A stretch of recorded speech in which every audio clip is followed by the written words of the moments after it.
I remember driving away from KFI and stopping at a payphone to call my parents and say, "Oh, Mom, Dad, I'm coming back home. How about that? My dreams finally come true." And my dad says, "Well, what will you be doing?" And I said, "I don't know." He goes, "What will you be paid?" And I said, "I have no idea." And that is the voice of radio programmer Jhani Kaye. And last time we were discussing the beginnings of his time in Chicago. Later in this segment, we'll find out how he returned home to Southern California. But first, the rest of the story about his time in radio in the Windy City. David Martin, who had been on WFYR Fire in Chicago, was hired as the program director of WCFL to take it back to music. And Mutual owned it at the time, and Mutual was owned by Amway. So the Christmas gifts we got were Amway product each holiday season. You got to pick a lamp or a throw rug from an Amway catalog. It was very funny. In any event, David was looking for an assistant PD, and at one time, I was trying to get to K-Earth as an announcer with Bob Hamilton when Bob Hamilton was program director of K-Earth. Mm-hmm. Bob had told David about me because they conversed together. They were at RKO Radio together. David called me and gave me a big break, one of the biggest of my career, by taking me from market 69, which was El Paso, to market number 2, which was Chicago. For a short while in radio history and television history, Chicago was the number 2 market, not L.A. They outpaced Los Angeles in gasoline sales and everything, and made the market number 2 instead of number 3. Wow. So I figured, knowing that I wanted to get to L.A., I figured, go to Chicago, it's number 2. Then the hiring people in L.A. will pay attention to you because you'll be going to market 3. You'll be downstepping a bit. So I didn't have anything to do with the format selection. David had come up with the format, and it was basically oldies with a nice touch of adult contemporary in it. And unfortunately, the timing was 1980. FM was really taking a grasp of the audience. It was the wrong time to be playing music on AM. People were leaving the dial, not joining the dial. So did you and David K. Jones go at the same time, or was it a few weeks apart, a few months apart? I went in as APD, and David was so kind to me. He would sometimes just let me make some decisions, or certainly strong suggestions. And we were looking for an afternoon talent. I said, well, there's this guy, David K. Jones. And I think David Martin actually hired David K. Jones just based upon my recommendation. And that was a very kind thing for David Martin to do, and I'm forever thankful to him. He put me on the major league level of playing, and that helped get me to L.A. big time.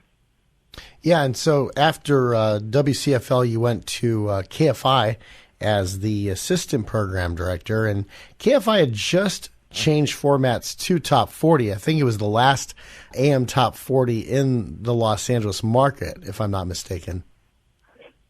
KFI had been Top 40 for a while under John Rook. And then John Rook and also Biggie Nevins, who was program director one time, also operations manager. And John and Biggie had left, and they were bringing in a new programmer named Tom Bigby. And here's where relationships pay off again. Tom Bigby had been a friend of my old operations manager, who was a young guy in El Paso. And I'm talking to my young friend one day about how I want to get to L.A. I'm in Chicago. He goes, well, Cox Radio is offering Tom Bigby KFI or WSB in Atlanta. It's Tom's choice. And I told my old operations manager, oh, my God, please have him take KFI. Please, please, please. I'll do anything. I need an interview with Tom. Well, it turned out that Tom Bigby did go to KFI, and I wanted an interview in the worst way. And the operations manager from El Paso, my friend Rich Wood, I had to convince him to really recommend me. So I cut a deal kind of jokingly with Rish. I said, look, Rish, if you get me into KFI, I will give you 10% of my first year's salary. And he laughed, I laughed. Well, Rish made the connection. I fly into L.A. basically to meet Tom. I can tell Tom's not really interested in me. And we only spent a couple minutes in the office, and we walked across the street to the Red Onion restaurant on Wilshire Boulevard. And the ratings had just come in, and he had them all written down on like a napkin.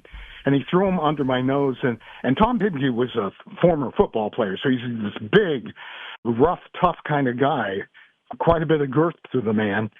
And he goes, what do you think of these? And I look at him, I said, well, it's obviously being affected by Hispanic listening because KRLA is up and the Spanish radio station's up and yada, yada, yada. And that was the end of it. We finished our meal. We're walking out of the restaurant. We get a few feet out of the restaurant. He goes, well, when can you be here? And I go, we haven't talked about employment. I go, are you offering me a job? He goes, yes. When can you be here? And I said, well, this is my first day of a 2-week vacation. I go, when do you want me here? He goes, now. And I said, no, you don't understand. These people in Chicago have been wonderful to me.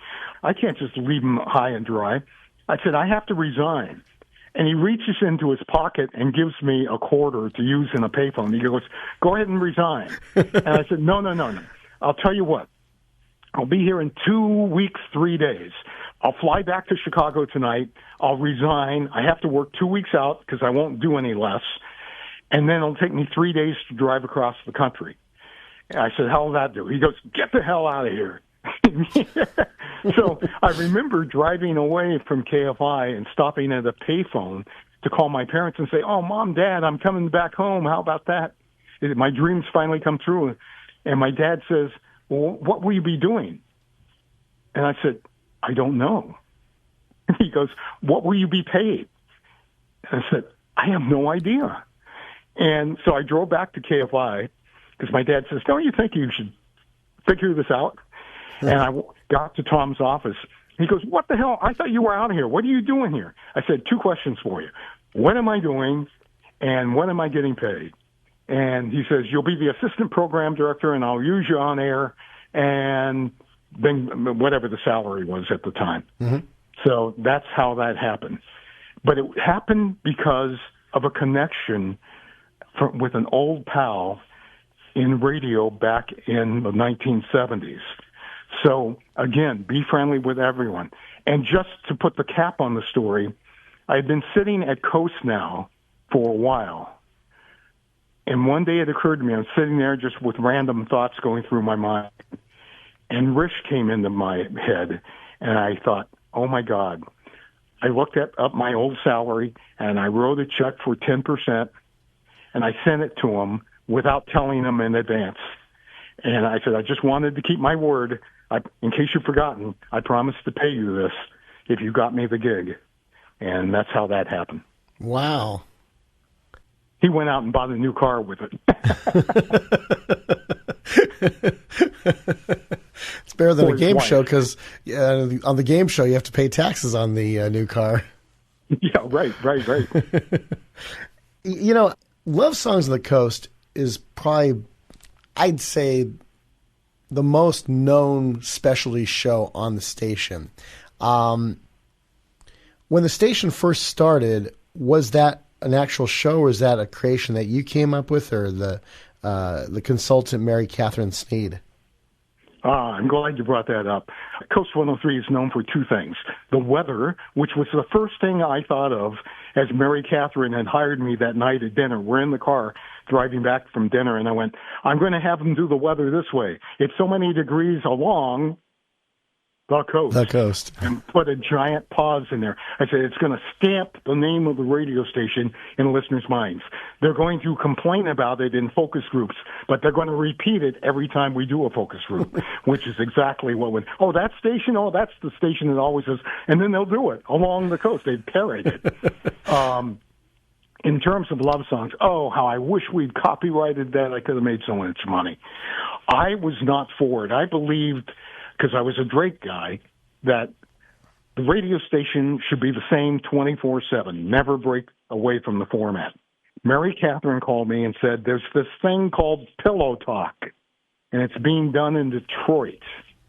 Oh, no, I think it was the Quiet Storm, actually. It was one or the other. I can't recall now. Mm-hmm. And it's done with dedications and this and that, and I'm going, oh, no, I'm dying inside because I don't want to go away from the format that made us famous. And she tried to convince me that that would be the best thing for us to do to grow, and I was not convinced until she said this sentence. Well, if you don't do it, some other station's going to do it. And because I trusted Mary Catherine so much, and she was a genius in her own right, I went, I'm going to go with this. And we developed it together. The name, though, I didn't like, Pillow Talk or The Quiet Storm or whatever it was. So I came up with Love Songs on the Coast. That was my contribution to the nighttime show. But it really came through, the DNA was from Mary Catherine Sneed. And how different were the songs, or how many additional songs did you have for the Love Songs of the Coast compared to the regular format in the daytime? Well, initially, all we did, it's addition through subtraction. All we did was take the regular Coast format, and anything that was not a love song themed tune, we eliminated and only played the remaining love song themed tunes at night. It was later as the show, it turned to number one instantly. As the show progressed, that we started adding music specifically just to be played at night, because it probably was not going to be a single hit, but it was a song that everyone loved. And you had some great disc jockeys on those shows, including Karen Sharp and Ted Ziegenbusch. It started with Jan Marie, who I had hired as the original Love Songs host from K-Earth 101. And unfortunately, Jan had a tragic accident, which she survived, but it affected her announcing, and she couldn't continue. So then I hired Liz Kiley, who was our music director, and Liz became a program director herself. I'm very proud of her. Is still in the industry today in the record side of things. And then there's Karen Sharp. Now, the legacy about Karen Sharp and Jhani Kaye is, I'm at Disneyland. I hear this voice in the distance. I turn around and I see this girl in a costume. She's one of the guided tour hosts at Disneyland on Main Street.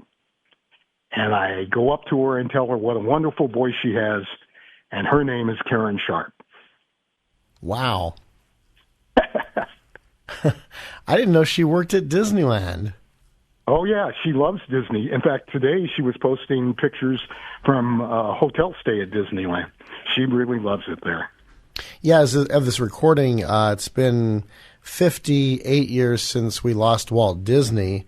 And then Roy E. Disney, Walt's nephew, the son of Walt's older brother, Roy O. Disney, passed away 15 years ago today. I wouldn't be surprised if she paid tribute both to Walt and his nephew. I'm a big Disney fan. Walt did things right as well. In fact, in my office at Coast, I always had this huge portrait of Walt hanging on the wall. And I told new hires, pretend like that's your boss. So there's a certain ethic with this radio station. We are not going to be controversial. We are not going to step over the line. This is going to be the Disney of radio.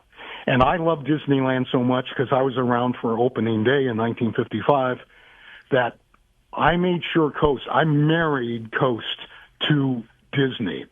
If there were Disneyland tickets given away for the holidays, Coast 103 was the station did it.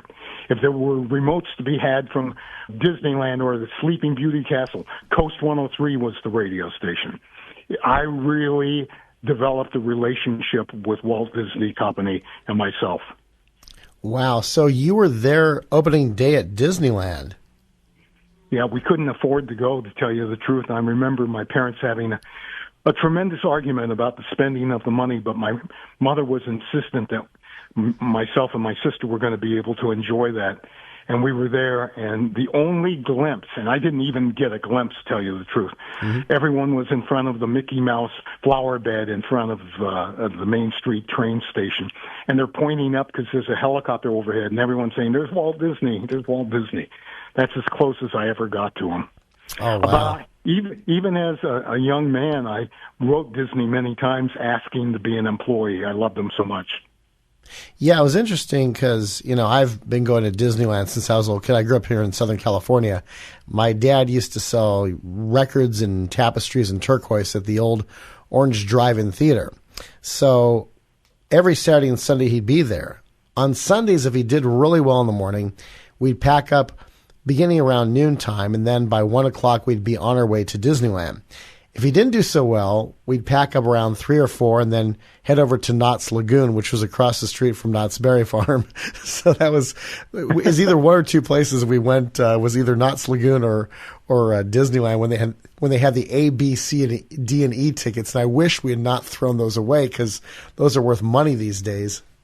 Oh, I've got a few myself. There's an interesting story linking us back to that. My grandfather had a hog ranch that my father and my uncle ended up partners together in. And it was in L.A. Orange County, and as the city grew up, we had 10,000 head of hog. They call them head of hog. 10,000 head of hog. But as the city was growing up, the residents didn't want the smell of a dairy, let alone a pig ranch, in their neighborhood. So eventually we were forced out. Well, my grandfather was sitting on the front stoop of his house one day, and the guy who owned the land next door came over and sat with him and said, "Hey, I want to talk to you about something. I have an idea. My wife wants to open up this restaurant, and we'd like you to go in with us. And I have ideas to expand it into other things." And my grandfather, who was from the old country of Armenia, listened. He goes, "You're crazy, but I will sell you the land." Well, that was Walter Knott, who sat with my grandfather. Our hog ranch was in Buena Park. And when you go to Knott's Berry Farm today, mm-hmm. Highway 39, Beach Boulevard, cuts through Knott's. The amusement parks are on the right side if you're heading south. On the left side is the parking lot and recreation of the old Church of Boston or whatever. Mm-hmm. Independence Hall, yeah. And that entire parking lot was ours. We could have been partners with Walter Knott, but my grandfather thought the guy was crazy. That happened to Bob Hope, too. I heard that Walt Disney initially offered him a partnership in the original Magic Kingdom, and Bob Hope turned it down. In fact, Bob Hope even was telling jokes back in the day. "Yeah, Walt Disney just offered me this partnership in this amusement park that has no roller coasters, no Ferris wheels, no shoot these shoots." And he was making fun of it. And then Bob Hope, the joke was on him because in 1971, when they had the grand opening of Walt Disney World, Bob Hope was one of the hosts of the grand opening of the Contemporary Hotel, which you can see on YouTube. So obviously, Bob Hope took it in stride. It wasn't bitter about losing on that great opportunity. Well, do you know the story about Art Linkletter and Disneyland? And we will be talking next time about that co-host of the grand opening of Disneyland, who we best know as the host of People Are Funny and Kids Say the Darnest Things. This is the Talking Archive. We're in conversation with Jhani Kaye. By the way, if you want to ask Johnny a question, just email me, joshdj57@gmail.com. That's joshdj57@gmail.com. I'll forward Johnny the email, and we'll give the answer back to you when Johnny replies. And next time, Johnny will talk about the story of Art Linkletter in Disneyland.